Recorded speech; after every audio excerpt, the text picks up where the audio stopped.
तो ये संत निवास है।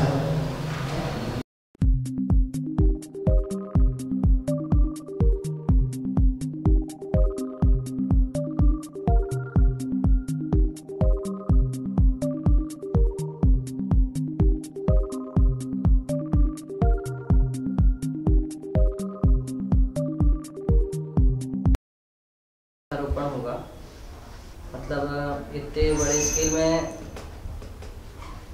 मैं नहीं सोचता कि संस्था तो छोड़ो, सरकार ने भी विचार किया होगा। नहीं किया कुछ, 1.25 लाख बहुत हो गई। और यहाँ पे सोबाजी वाले पेड़ बिल्कुल नहीं। अच्छा। सोपत्ती वाले पेड़ बिल्कुल नहीं, और विदेशी पेड़ बिल्कुल नहीं।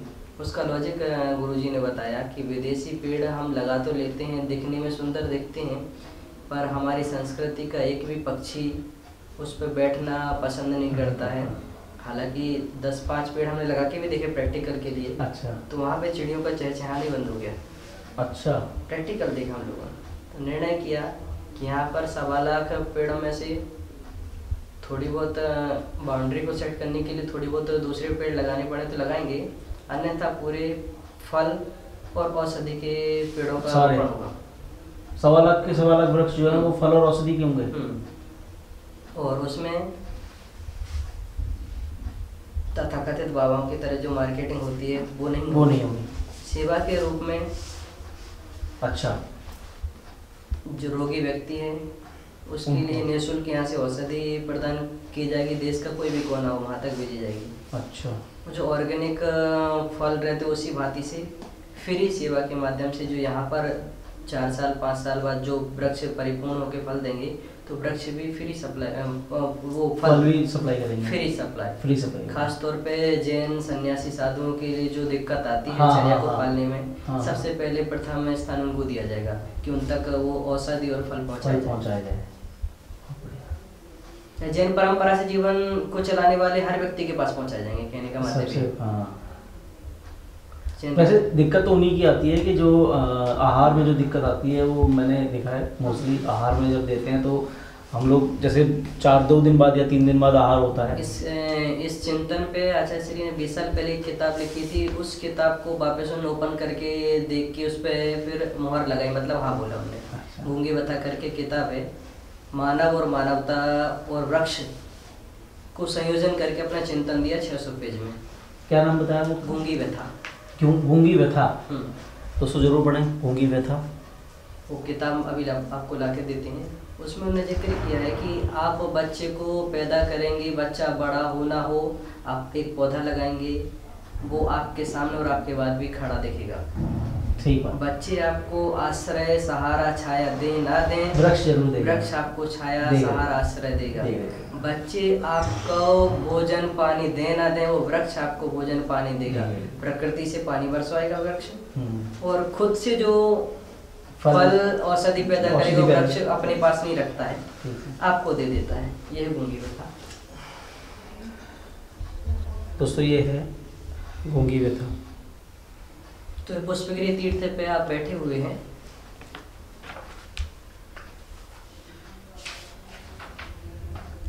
इसकी स्टोरी ऐसी है कि एक छोटा बालक घर के आंगन से निकलते निकलते बाहर पेड़ के पास पहुंचा। पेड़ ने देखा कि बालक अकेला है। ठीक है। बालक अकेला है, भूखा प्यासा भी होगा, और शायद लग रहा है इसको आश्रय देने वाला कोई नहीं है। तो पेड़ की करुणा के भाव डालियों तक पहुंचे। ठीक है। डालियां नीचे झुकी, बच्चे को उठाया, अपनी गोद में लिया और ऊपर बैठा लिया, और पेड़ को बच्चे को फल खिलाया। वो आज के इंसान की स्थिति है। और अंत में इसका निष्कर्ष गुरुजी ने दिया जो कि जब बच्चा इधर पहुंच गया और घर परिवार के लोग जब दिन भर उसको 2-4 घंटे ढूंढ लिया, नहीं दिखे, तो ढूंढते ढूंढते इधर पेड़ के पास पहुंचे और बच्चे के बाप ने देखा कि बच्चा ऊपर बैठा हुआ। तो उसको लगा कोई जादू टोना करके कोई बुरी शक्ति ने इस पे कब्जा कर लिया है। अच्छा। फिर वो उसका बदला पेड़ से लेते।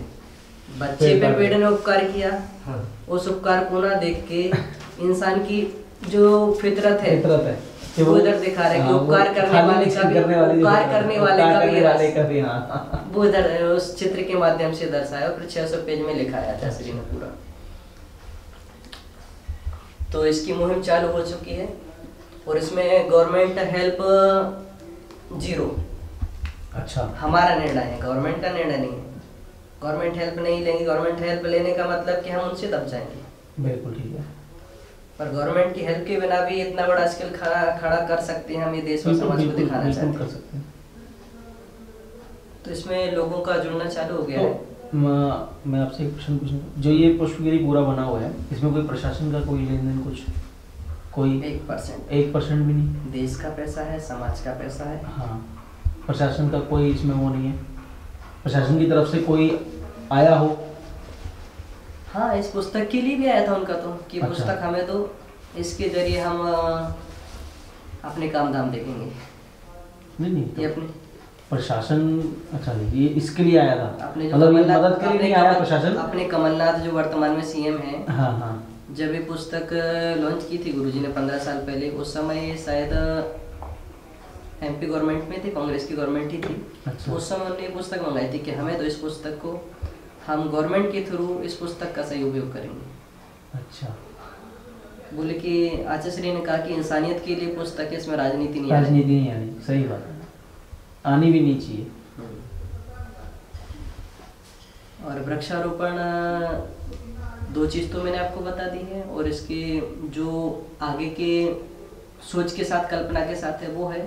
इसके साथ साथ यहाँ पर पूरा प्रकृति के एनवायरनमेंट के लिए, प्रकृति की रक्षा के लिए या मानवता की सुरक्षा के लिए जो पेड़ लगाए जाएंगे, जो हमारी संस्कृति, भारतीय संस्कृति कहते हैं कि 27 नक्षत्र होते हैं, 9 ग्रह होते हैं, और जैन हमारे जो तीर्थंकर हुए हैं, हाँ। आदिनाथ से लेकर महावीर तक, और महावीर के आदिनाथ से पहले के 24 तीर्थंकर, हाँ। और आने वाले भविष्य के 24 तीर्थंकर। इन त्रिकाल 24 की जो साधना के वृक्ष हैं शास्त्रों में, उन शास्त्रों से उन वृक्षों के नाम निकाल के उन जिस प्रकार मंदिर की प्राण प्रतिष्ठा पंचकलक होते हैं, उस प्रकार विधि विधान के साथ, पूरे भूमि पूजन के साथ, वैदिक, सांस्कृतिक और जैन सिद्धांत के मंत्रों के साथ उनकी स्थापना होगी, पूरी शुद्धिकरण होगा। इस प्रकार से वो वृक्षारोपण होगा। एक पेड़ भी लगाता है, अभी तक ऐसे नाम आ रहा है जो 50-50, 100-100 पेड़ ले रहे हैं। अच्छा। मतलब लगा रहे हैं। हाँ। उसका एक व्यवस्थित विधि विधान के साथ हजारों लोग यहाँ पर बैठे रहेंगे, उस दिन उसकी शुरुआत होगी, उसकी भूमिका बनना चालू हो चुकी है। उसकी डिजाइनिंग पेड़ ऐसे रोप दिए, ऐसे नहीं, बस एक बार लग गया तो उसकी जब तक पेड़ की लाइफ है तब तक उसको उसी स्थान पर रखेंगे। अच्छा। लेकिन 5 साल बाद अगर उस स्थान की जगह उस स्थान का दूसरा बिल्डिंग बनाने की जगह तो नहीं उखाड़ेंगे, पेड़ वहीं लगा रहेगा आजीवन। अच्छा। और उस व्यक्ति का नाम उस पेड़ के साथ लगा रहेगा, और समय समय पर जब जिस पेड़ का जो ग्रह नक्षत्र तिथि आएंगी उसके हिसाब से जैन विधि विधान से उसका पूजा पाठ बस होने को हो रहा है। यहाँ पे इस तीर्थ पे साधना करते हुए दादा गुरु के चरणों में बैठ कर के कुछ आध्यात्मिक विषयों पर चिंतन मनन के विषय, शोध, सुझाव के साथ। तो इस बीच जो यहाँ पर वर्षों से, कोई 15 साल से, कोई 20 वर्ष से मंदिरों में या संतों की सेवा में बैठे हुए लोग, उनके मुख से सुनता रहता हूँ हाँ घटनाओं को, बातों को, कि एक समय यहाँ पे ऐसा था कि पहाड़ पे कंकड़ पत्थर काटे के अलावा कुछ नहीं था। अच्छा। आसपास के दिन की ऐसी स्थिति थी कि जो मेन रोड पीछे बाहर से जा रहा है हाईवे, यहाँ पे निश्चित ही 2-4 एक्सीडेंट रोज होते थे। अच्छा। और कुछ असामाजिक तत्व, जिनको बोले पुरानी भाषा में बोलते लुटेरे, वो आसपास के क्षेत्र में छुपे रह के बड़ी बड़ी गाड़ियों को लूटना, काटना, पीटना सब यहाँ पर होता रहता था। लेकिन जब से यहाँ पे जैन धर्म के हिसाब से, जिन्हें 23वें तीर्थंकर पारसनाथ कहा जाता है, ऐसे पारसनाथ भगवान की प्रतिमा यहाँ पर आई, उसका भी एक इतिहास है कि पास के 40 किलोमीटर दूर जो कोई धर्म स्वीकारता नहीं, इजाजत नहीं देता है, ऐसी एक तथाकथित कुछ लोगों द्वारा पुरानी परंपरा में चालू कर दी बलि प्रथा। तो उसी बलि प्रथा की मान्यता को मानते हुए एक आदिवासी व्यक्ति उस पारसनाथ की प्रतिमा पे एक देवता का पत्थर समझ के उस पे प्रतिदिन बलि चढ़ाता था। अच्छा। खून से उस प्रतिमा का नमन करता था, ओह। जानवर को प्रतिदिन एक जानवर को हलाल करके। तो ना जाने उस पत्थर, हमारे ऊपर भी अगर कोई जुल्म ढाया जाता है तो एक बार जहन में आ जाता है कि इसको दूर किया जाए।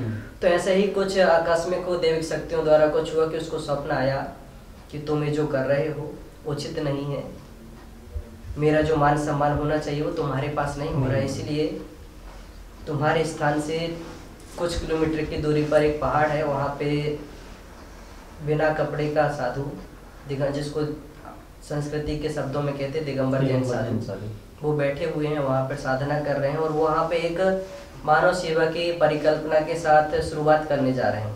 वहाँ पे उस समय पहाड़ का भूमि पूजन नहीं हुआ था। अच्छा। तो वहाँ पे उनके पास जाकर के वो प्रतिमा उनको सौंप दो। अच्छा। तो व्यक्ति अगले दिन यहाँ पर पहुँचा, जैसा कि मैंने जो पुराने लोगों के मुख से सुना है, पहुँचा, आचार्य श्री के पास आके उसने उसके हिसाब से प्रणाम आदि किया, जो सम्मान देना था वो किया, आया और उसने बताया कि मेरे यहाँ पर एक पत्थर है जिसको मैं किसी देवता के नाम से मानता हूँ और अपने खेत में रख करके खेती करने से पहले उसको खून का अभिषेक करके बलि प्रथा को मान करके मैं उस पर बलि चढ़ाता हूँ। पर मुझे सपना ऐसा है कि आपको दे के आओ, तो मैं आपके पास आया हूँ, मेरे पास मूर्ति है, वो पत्थर है, मैं आपको देना चाहता हूँ पर मेरे पास कोई लाने के लिए साधन नहीं है। अच्छा।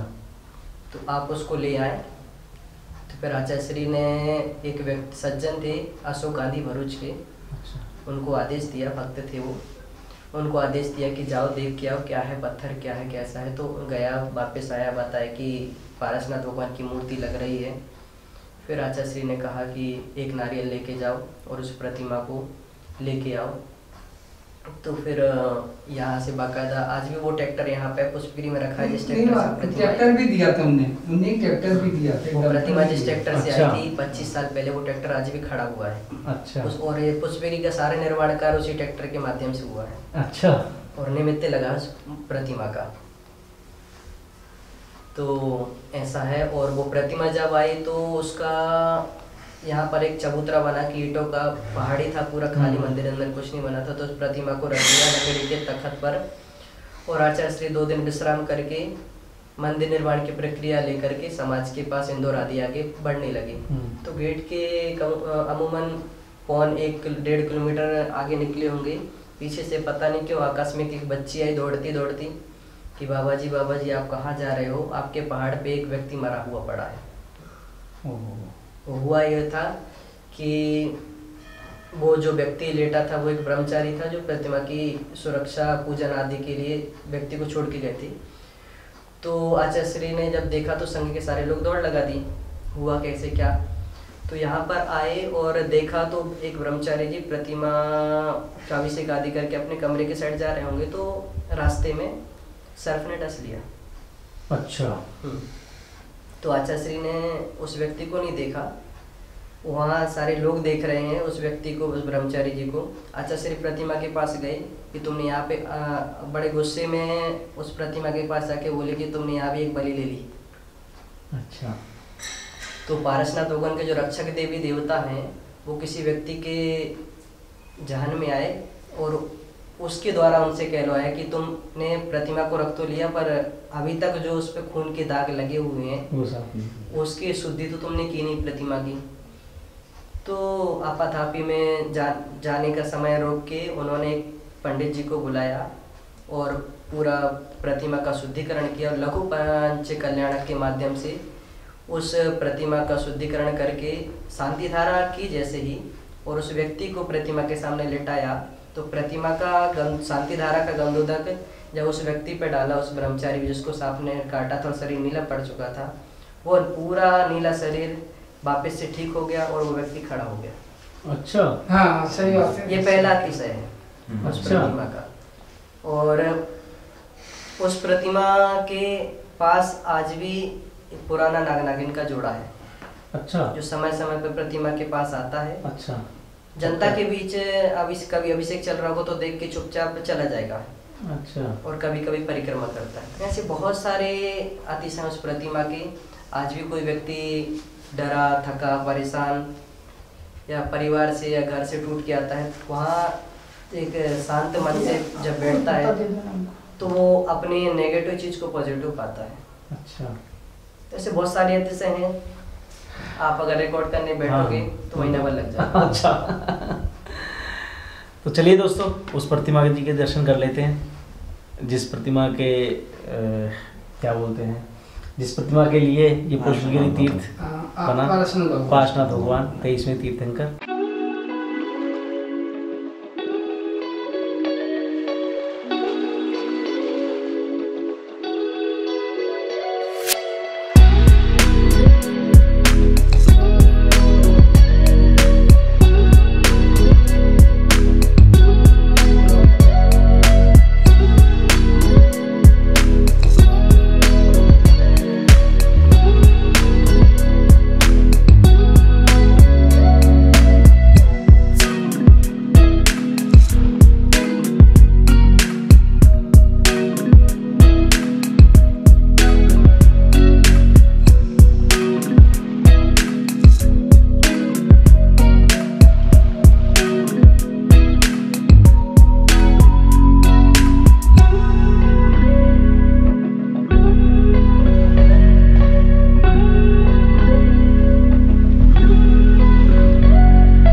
तो आप गुरुजी के संग कब से हैं? 2007 से आएगा थे पुष्पगिरी में। और अच्छा। गुरुजी आए थे 2010 में गुवाहाटी आश्रम से। 2 जुलाई को आए थे 2010 में। अच्छा। अच्छा, फिर हम 2010 के बाद 2011 में गुरुजी की सेवा में पहुँच गए। तब हम ही पारसनाथ भगवान की सेवा करते हैं। अच्छा। तो गुरुजी ने हमारा काम देखा, तो बोले जगदीश को बोला, फिर हम गुरुजी के 2011 से आज तक उन्हीं के सेवा 24 घंटे उनकी सेवा कर। गुरुजी क्या, गुरुजी बहुत सीधे, बहुत दुख, हम जैन तो है नहीं। हाँ, ठाकुर। अच्छा। तो मैंने यही सोचा कि मेरे ठाकुर के छत्री घर जन्म लिया, मेरा बड़ा भाग है कि दिगंबर जैन साधु आचार्य श्री कृष्ण सागर जी सेवा करने का मौका। सही बात है। ये सब ये आपका पुण्य है। हाँ, पुण्य है, ये आपका पुण्य है। अच्छा, गुरुजी हमारे हैं तो सारे दिन चिल्लाएंगे जगदीश जल जाओ, जा जगदीश। हाँ, अभी भी हम बैठे हुए थे, उन्होंने जगदीश नाम बोला था, हम बाहर खड़े थे। हमारी एक छोटी सी हीर थी कुत्ती, उसको 10 साल हाथों से खाना खिलाया।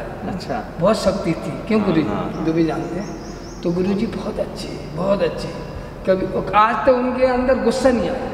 हाँ, हमको बहुत गुस्सा आती है कि छत्री का खून है, बहुत गुस्सा आती है।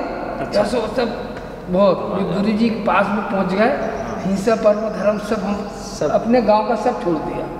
हाँ, तो गुरुजी की बहुत सेवा करता हूँ। कोई भी साधु आ जाए, ये गुरुजी कैसे, कोई भी संत सब अच्छे होते हैं, ये भी अच्छे, हम भी अच्छे, लेकिन थोड़ा बहुत जैसे मैंने कि जगदी बहुत गुस्से है। कोई नहीं, ताला बंद है घर में। मेरे घर में ताला बंद है। मेरे माँ है, मेरे बाप है, सब गुरुजी हैं। माँ बाप शांत हो गए, भाई अकेले हैं। अच्छा। तो मेरे घर में 20-25 बीघा जमीन, घर मकान सब है। अच्छा। वहीं गुरु जी की सेवा कर रहा हूँ, दिल बोर से, ऐसे नहीं, तन मन से बिल्कुल गुरु के लिए कभी भी नहीं बोलते आज तक नहीं चला। तो तो मैं मैं ये बात समझता हूँ कि मैं एक छत्री घर जन्म लेके दिगंबर जैन साधु को सेवा मिला, ये मौका बार बार नहीं मिलेगा। मुझे पेमेंट मिलती है उसको पेमेंट नहीं समझता, स्कॉलरशिप समझता। हाँ, अच्छा। हाँ, बच्चे हमारे गुरुजी, मेरे बच्चे फ्री पढ़ा रहे, कॉलेज में पढ़ रहा है। अच्छा। और 2 बच्चे यहाँ पढ़ रहे, तो मैं गुरुजी सब फ्री पढ़ाते हैं। अच्छा।